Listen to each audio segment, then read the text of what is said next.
Welcome back to the second segment of the Random Horror Show as we are going to be talking about the second book from the Brothers Curse saga, The Stone, The Curse of Mastema, and guess what? Daddy's Home. This book is by Christine Germain, and I'm telling you, the second book does not let up. I'm just going to say it like it is. This second book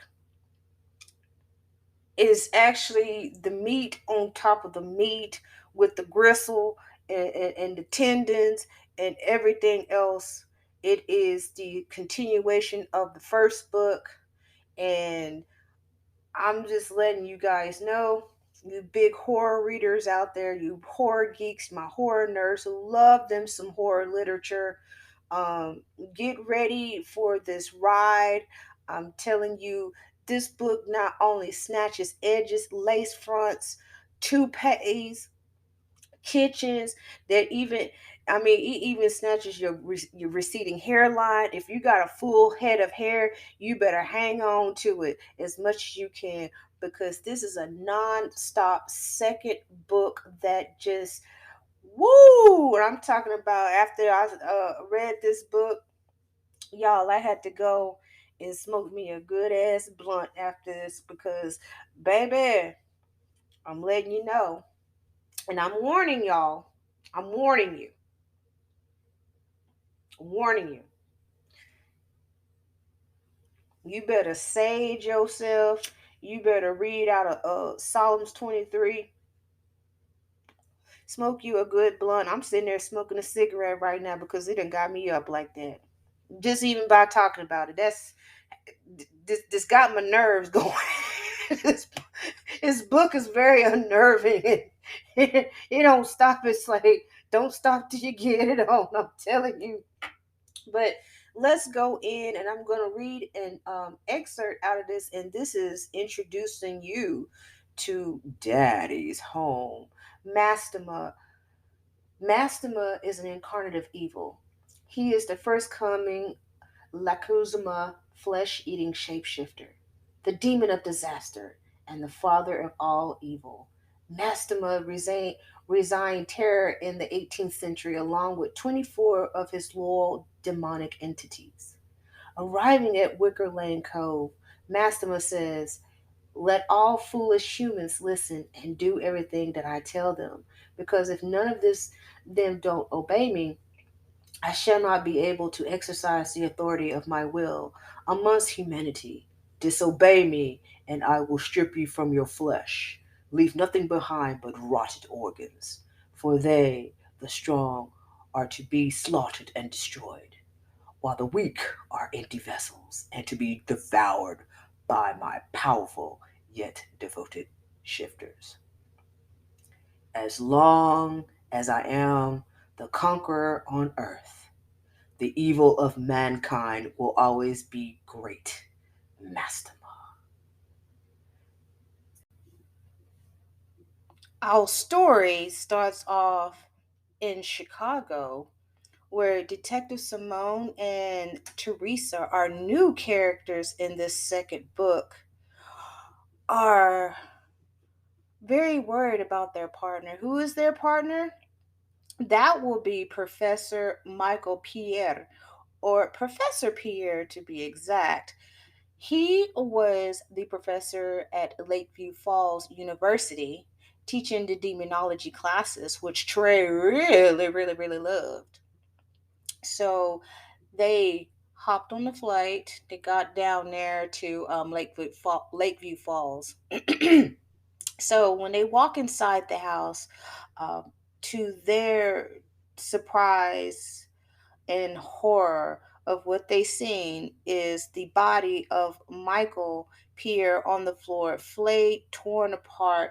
I mean, even down to the description of how brutal and grisly and just really macabre his death is. And Teresa couldn't even just hold it in, because this is her husband. Of course, on the chair is Jacqueline. Jacqueline is the aunt of Crystal and Alexandria. So they're just like in awe, shock, horror of what really happened in this house and who murdered Michael. And of course, the unknown person that was in the chair, which is Jacqueline. Now, the survivors from the first book are plays a huge major role. Trey comes back. He bless Trey's heart. He is just bless his heart, bless his heart. We also have Victoria. I can't stand her ass. I cannot stand Victoria's ass. Philip and Justin, Simone and Grandma Tilly. Grandma Tilly is the lady, the old haggard lady that was, warning the sheriff not to go down that road. And if she who holds the amulet will like unleash the powers of the demons. They thought she was crazy, but she's not crazy. Grandma Tilly and Simone, um, they really grew on me so fast because of how their relationship is. Simone is the granddaughter of Grandma. She's the granddaughter of like Tilly, and they both know the craft. They're both witches. Simone's been knowing and being teached by her grandmother, and it's really very heart touching to me. I mean, because Tilly reminds me of my grandmother, Big Mama, and half of my mom. My grandmother passed away last month, and the relationship that both of them have is so relatable, is so close, very no, is it pretty much exactly of how I had a relationship with my big mama. And I miss her very well, but I do always. But Tilly is so hilarious in this book. I mean, she is savage just like my grandma. I mean, she's getting on Jason's ass. And by the way, Jason is mortal because of his love and affection towards Crystal, which Crystal's beauty, not only just her beauty, but her warm nature and how she is. Jason just couldn't go on with the mission, and of course they had that one night together, and that broke his immortality, and now he's mortal. Yeah. By the way, Jason got his ass whooped by Crystal or Massima, because Massima is possessing Crystal's body. And yeah, he Massima was like, "Oh hell no. No you didn't, boy. No, the hell you did. You done fell in love with this girl. You supposed to kill her. You supposed to unleash me. I'm supposed to be like wrecking, like a wrecking ball. I'm finna come at these people like a piece of Popeyes, like biscuit. They finna choke without no water. And you fell in love with this heifer right here. Oh yeah, he tore his ass up in that hospital, and Derek and Alexandria seen the blood. And Alexandria was starting to have some secondary thoughts about her sister, even though she was hurt. She's glad she's okay, but it was very odd for her to fight off Jason, knowing they thought Jason was still a shape-shifting demon. And when she seen the blood, she was like, "That can't be all my sister's blood. This is a little funny right here." So Mastema gets out of the hospital. Poe, little old nurse in the parking lot, he done worked that 10-hour shift, and he was sitting there just want to eat that good old delicious Hardee's burger. You know what I'm saying? That Carl's Jr.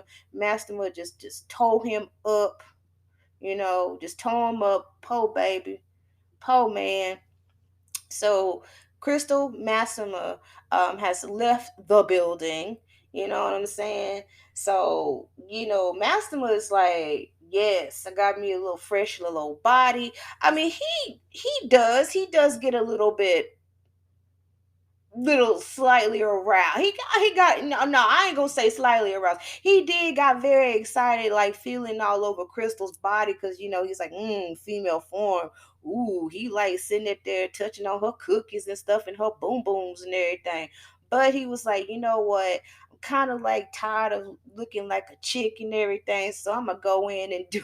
I'm a Mighty Morphin Power Ranger. So he's like in the he shifted into a man, to his desire of how he wants to look, like a damn Italian salesman. You know what I'm saying? Like a car salesman, like a higher up, Italian, car salesman. Like you go to the BMW, uh, Mercedes Benz car dealership.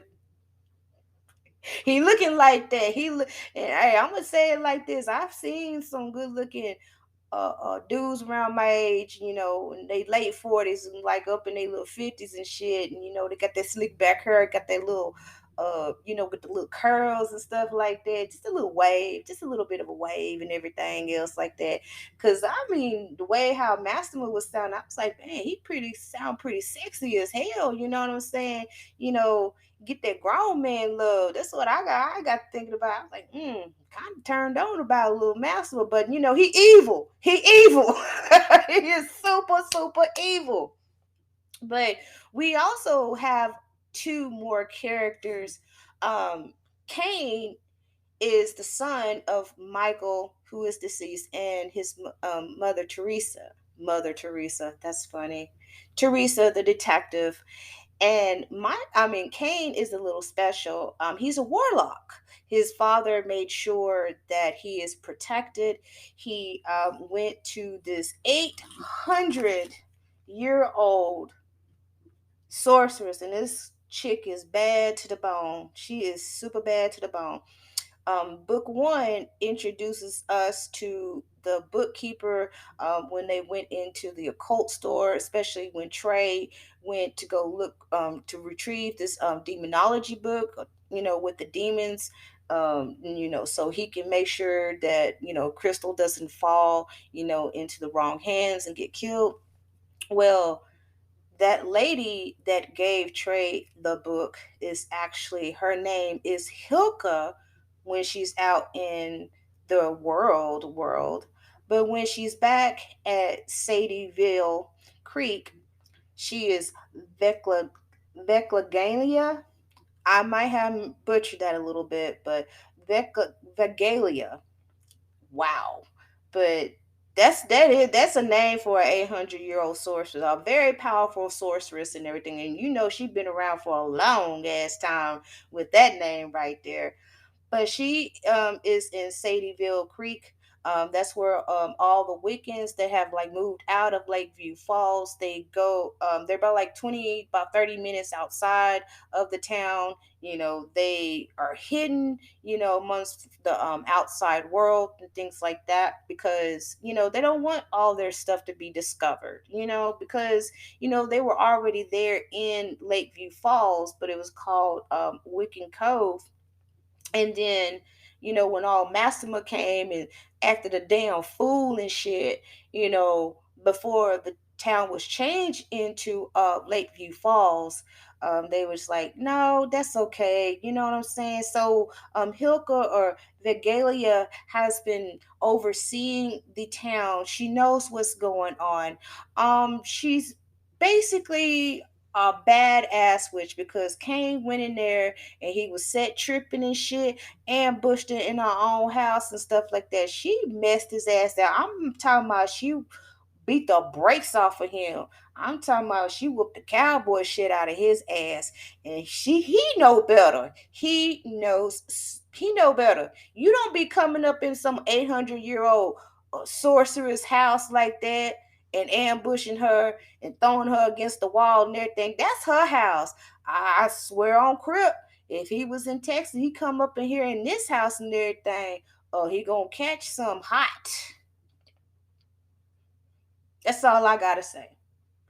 But things are just getting worse and worse and worse and worse in this book. And it's like nobody does not have a happy ending or anything. There's a massacre at the university. Mastema, he went in to look for Trey. Bright idea from Simone and stuff to like go back and kind of have Trey as bait. This is the second time that Trey almost got killed by shape-shifting demons. He was like, damn, what's up with that right there? It's like, hell no. Jason in this book, we see a lot of his personality. He has this really crazy, sarcastic. He sounds very, I mean, super ass mean. And Grandma Tilly wasn't playing with his ass because she's like, you know what, you cause so much damn trouble, boy. Get your ass in this house. And he was like, I don't want to go up. And she's like, well, do you want your daddy to murk you? He already know you mortal, you bleeding and shit. Get your butt in this house right now. Come and eat some of this the good old collard greens and these porridge or some grits and everything else. Yeah, he was a little asshole. He was very disrespectful, but Tilly let him know straight up, like, you better put some respect on my name. You better respect my house and everything, cause I could have left your little stinking ass outside and let your daddy have you and everything, and you don't even really have a pot to piss in and the window to throw it out. So it's your best bet and your best thing to do is stay here in my cottage. I know it smells like sage and Florida water and everything else, but this is your last hope. So she let him know.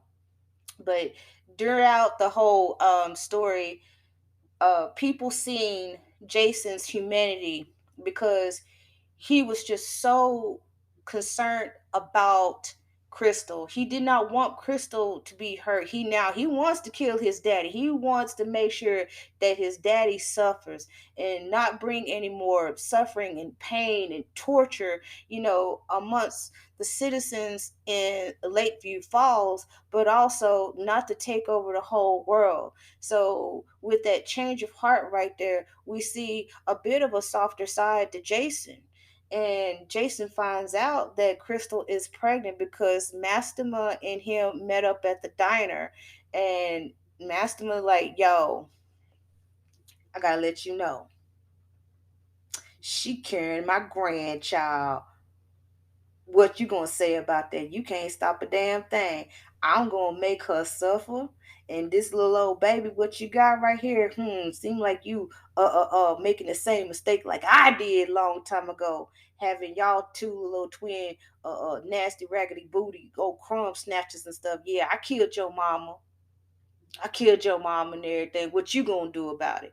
Yeah, that really pissed Jason off. It really pissed him off because he was like, damn, my daddy really is messed up in the head. He really is. Like, he's gonna kill my son and kill the woman that I love. And Jason really had like lots and lots of hope. And he was just like adamant because he's really seen this future with Crystal and his child. And he did not want to be, you know, known for like, I done brought all this on your mama. He wants to change his ways. Like, this was like part of like Jason's redemption story in book 2, and we see a lot of that. I mean, even Crystal's friends see that in Jason. When Trey looked at him, he was outside of the cottage and he was petting a deer, and he seen how gentle and soft that he was with the deer. And Trey in his head was like, dang, this dude is so much trouble. We wouldn't even be in this crap because of him and all about this damn stone and crystal and everything else. But I see that he really cares so much about her. I'm looking at this man right here. He's now a man, and though we don't like each other, Jason puked on his jacket. I was like, oh my God. But still, Trey seen that, and I like that in that book. There's a lot of layered emotions. It's very relatable of how we may look at somebody that may not be a very savory person, of all the past things that they did. But really, Jason had like, he actually had good intentions, because he would have done Crystal in at the church to sacrifice her and unleash his dad. But he did not. I mean, he had us so close. I mean, super close. I mean, PP touched close. I mean, touched each other all right. But it was just things about Crystal that made him change for the better. Now, like I said, Mastema done sit there and just killed all them little poor kids at the school. I mean, that's good. They ain't got student loans and stuff anymore, but damn, they ain't there to pay them student loans off. You know what I'm saying? So it's a race against time to get back to Lakeview Falls and to like stop him. Now Alexandria is in jail, but she got released. All of them went out to the church. The church has disappeared, so they have to go out into like another part of the field, and they had to both make a sacrifice. And Alexandria was like, you know what? I done seen Derek, and about this time, Derek is a demon himself. She was like, I'm gonna sacrifice myself for my sister. I want the best for her. She done been through so much crap and everything else, and we all, both of us, all have and everything. But I'm gonna be cool with it. You know what I'm saying? And she is part of Crystal's bloodline, which is the Courtier bloodline, the firstborn of the Courtier bloodline to like to keep the crystal, to keep the necklace, that amethyst necklace safe and everything, from all this shit that's happening right now. And then Tilly, of course, sacrificed herself to good old Tilly, because Tilly is related to Crystal and Alexandria. And now I was like, okay, then we got the kinfolk up in here. You know how it is. It's like Papa was a rolling stone, doo doo doo doo doo. Like, you know how like you hear about them people like, well, I didn't know I had a half sister and everything. I know my daddy was at the house, but I know sometimes he said he left for work, and come to find out they having a whole nother family across the tracks. I'm just being petty right there, but they are related. So you do have to have like the courtier women that have that bloodline to make that sacrifice, to make that new amethyst stone. And so they did the chant. Cain and Vekgalina, they was doing the chant. Everybody was doing the chant, but guess what? Victoria talking about, I gotta go pay with her goofy ass and stuff. Well, Victoria is turned into a shape-shifting demon. And this is a female demon. I was like, holy cow, what? And those are some big surprises right here in book 2. And of course, there was a battle. Oh my God, Alexandria didn't make it. I said, oh my goodness, alive. I said, no, not the sister, not the sister. You know what I'm saying? I was like, dang, that's crazy. But Victoria was vanquished. Yes, I said vanquished. And in the place of Alexandria was Theresa. And Teresa's like, my husband's dead. I know, Cain, you be all right because you're a warlock. Drop some of the courtier blood in my mouth. It may not work, but you know what? I want to save this girl's life. I just want to be with my husband. You good, bro. You good, son. And so that had to happen right there. And of course, it worked. And Jason, he held a little bit of that power and everything else because Vekgalina, you know, did her little magic thing. And his daddy was sucked right into the stone and all of the damn demons. The end of that motherfucker. The town is now a wreck and it is deemed unsafe, uninhabitable, and dangerous in the whole state of Michigan and the United States. Now, Sonie did perish. It was very bittersweet, but it was very sweet at the end that her and Philip and Justin, got together. Her husband, which is Victor, he is the police chief of Chicago. He was like, oh, hell no, my wife down there and all this bullshit going on. You talking about Victor ready for the wall? Oh, yeah, he ready for the wall. He was definitely ready for the wall. Okay. Shoot, he coming up in there like damn commando and everything. Now, Sheriff Mills, he no more. He got to. Boy, that was a very, very unsettling, part in the book and in the chapter of how, you thought Sheriff Mills was you know, gonna go up and at him and everything, but it didn't happen. It really didn't happen. And so years and years later, Crystal is married. And guess who she's married to? She's married to John. While Tilly, before she sacrificed herself, she did a spell and she brought John back because Crystal and John, are actually, soulmates. And she had little Christopher, which is Jason and hers babies. And she has another one by John, little JJ. But okay, we have a happy ending. And guess what? No, the hell we didn't. No, the hell we didn't. Because guess what? The freaking stone came back and Christopher touched it. This is Crystal's 31st birthday. Oh, and Crystal was. Oh, that ending was very, very heartbreaking. It was very heartbreaking. Very, very heartbreaking. Let me light a cigarette out there because that was pretty heartbreaking. But